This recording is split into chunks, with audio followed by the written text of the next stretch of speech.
এবার দোলের দিন চন্দ্রগ্রহণ পড়েছে আর সবাই একটাই প্রশ্ন করছেন, ঠাকুরের পায়ে রং দেওয়া যাবে কি? আসুন একদম সঠিক উত্তরটা যুক্তি দিয়ে আপনাদের বুঝিয়ে দিচ্ছি। দোল পূর্ণিমা মানেই রং আর ভক্তি। হোলিকা দহন আর দোল পূর্ণিমা একই দিনে পড়েছে এবছর, কিন্তু যদি সেই দিনেই পূর্ণ চন্দ্রগ্রহণ পড়ে তাহলে কি করবেন?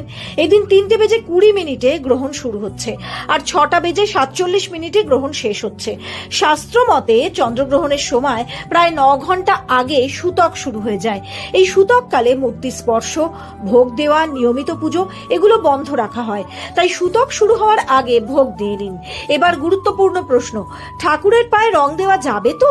সূতক শুরুর আগে ভক্তিভাবে আবির স্পর্শ করানো যায়, কিন্তু সূতক ও গ্রহণ চলাকালীন মূর্তি স্পর্শ করা যাবে না।